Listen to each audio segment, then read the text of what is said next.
then. The season starts proper now. Darrell, I just want to ask you, I asked you last week and you were looking into this. So, captaincy, have you decided on a captain for Tranmere? Yeah, I have, yeah. Good opening question, that, isn't it? No one's asked me that question. Yeah, 𝗬𝗢𝗡𝗡𝗡𝗘𝗏 will captain the team and Tom Ince will be vice-captain. I've got a leadership group of 7 players as well, so communication, I think we've got some good seniors, some good leaders by example, but I just thought, obviously Will and Tom, the affinity to the football club and their experience are 2 fitting names to lead it as captain and vice-captain. The fact they are both from the area and grew up as kids in the area as well, that adds to it because it's such a footballing sort of borough, but also sort of a wider region is Merseyside. They understand the importance of football in the community.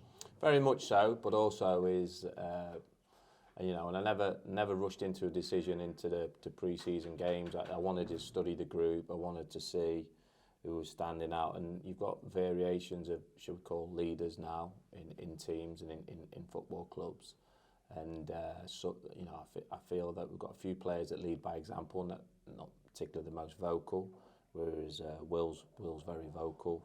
Tom leads by example as well. So, and obviously, like you said there, the affinity with it, and also, this is no disrespect, the shirt's not going to weigh heavy on them too. 2 very experienced players that played at obviously a lot of the games at championship level. So I think it's fitting that we have those 2 as 2 local lads to lead the team moving forward. But everybody has a part to play in the team. Like I said, we've got a leadership group of 7 when I'll have regular meetings with to make sure that they're running and controlling the elements of the change rooms that are want it, and that'll work well, I think. Is it an open forum then, those leadership groups and meetings with you? How does that operate?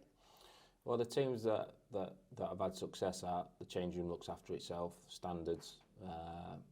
I very rarely need to get involved. If you set your standards, the intensity that I want, so the lads have experienced that now, what me and Dean are after. And then it's up to making sure that they follow up, and we'll have regular meetings if things aren't how they should be. No doubt, communication works both ways as well, and making sure that that's run right, that the players representing this football club are represented the right way, not just on the pitch, off the pitch. So it's just about bringing standards of what we need. And finally, just on this point, I spoke to Will earlier this week, and he already speaks like a captain. I don't know if he knew at that point, but I just thought the way he spoke, it was very much that, he said this club shouldn't be where it is, and that aligns with your views as well. So was that important to you? Very much so, very much so. It's, I said it since I come in the door. Past seasons are gone. They've been obviously negative seasons for the football club, but they're a thing of the past now. We start the league campaign properly tomorrow. Everyone starts with a fresh slate. Is it going to take time to connect together? We've had a lot of changes. We'll see how things go.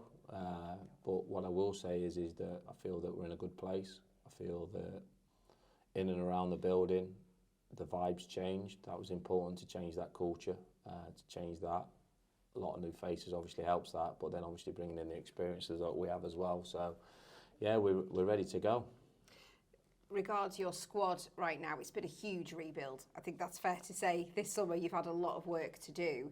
Keeper-wise, it's still short. So have you got plans for that? Will there be loans done? Can you do anything at the moment in the market? Nah, listen, we probably, I mean, to say where we're at, if I came in the building to see where we're at, I'm really happy. But there is 3-4 players that we still need. That they might take a little bit longer, a little bit more time. The support I've been given's been good, and there's been a lot of changes, but there is tweaks we need. Obviously, the goalkeeper department. 𝗬𝗢𝗨𝗥𝗧's been doing a little bit more on the grass, which is a positive to see. We have to keep assessing that as we go. We've obviously got, 16 days left of the window. I'd like to bring another couple of players in the forward positions as well, and potentially another centre-back as well. So there is a few tweaks still to be done. We're working hard in the background with that. 1 or 2 players have been made available as well, so we, to free up as well, because I don't want to be rolling with too big a squad, and obviously, we've got to make sure the funds and the finances are matched up to what we need it to be. But I'm in a happy place, happy with the support I've been given from the board, and we're ready to go now. It's about connecting it. you know, connecting it, and you only see those connections when the proper stuff starts and the league game starts, and it's how quickly now we can connect as a group. And I don't just mean as you know, like environment, culture, and all of that. I mean now on the pitch, you know, your centre big partnerships, your fullback, your wide players, all those partnerships, the team connecting together, which unbelievably does take a little bit of time sometimes. But we're looking forward to seeing how we get on tomorrow. Do you have an identity for Tranmere worked out, as in how you want to play and what type of players you want them to be? I think you got to look at it as a whole. I mean, for me, the non-negotiables of what a fan base is and what they want to see is very important. I said this before. You can go into different football clubs, and you got to understand. For me, I'm a custodian. The players are custodians, and the fans want to see a certain style. They want to be. They want to resonate with Tranmere players and the team. You know, so building that so that they can come and enjoy the football from football we want to play. You know, various ways you can win games of football, but they want to see a winning team. You know, because it's all right me talking and stuff and play this way. They want to see winning football. You know, they want to put behind the disappointments even as they had. They want to give them some hope to see if they can put some smiles on the faces over having a decent campaign. Yeah, it is that thing of if you're winning, there's fewer questions and sort of less problems around. Do you say that to some of the younger ones maybe that have got less experience? Go, look, if you go out and leave it all out there, there's naturally less pressure on yourself. Yeah, the pressure's, I said pressure in elite football is there everywhere you go now. It's you know, it's social media, the pressure's there. I enjoy the pressure. I think if players can program their mindsets to enjoy the pressure, because it's not going anywhere. Otherwise, don't be a footballer. You know, you gotta understand you're going to get criticised if you're not winning, you're not performing. There's no point crying about it. There isn't. You know, you've got to be mentally strong in those situations. You know, I've had really good spells as manager. I've had really bad spells as manager. You know, you look at that resilience, that mentality to get through that. Younger players have to learn quick. You know, senior players have been there, seen it, done it. So, and I think we've got a good blend in amongst it. I think it's important that you get enough experienced players in the building here, because the shirt does weigh heavy. You know, the supporters remember the championship days. You know, they expect those days of the club trying to get into that and to stay into that. So whenever the players put the shirt on, there is going to be an air of high expectations, especially in League Two. So players being able to handle that, younger players being able to deliver early enough to understand, and we focus on the performance and not what's happening around us if there is a negative vibe when things aren't going well. Your opponents tomorrow were in a similar situation towards the end of last season, in that, you know, still battling to get away from the bottom.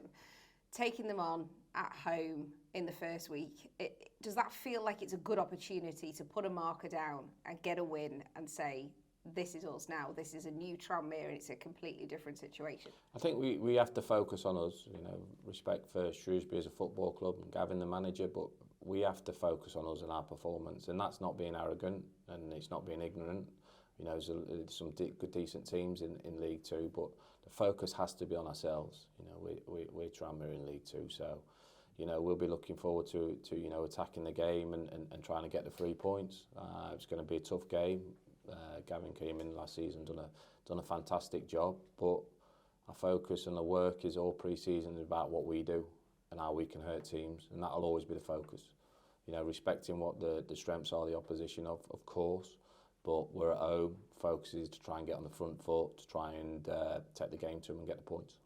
And there'll be a good atmosphere, because despite sort of headlines that have gone on for, I was going to say months, probably years around Tranmere off the pitch, on the pitch the fans will get behind you. So you're looking forward to that good atmosphere, getting the league season underway?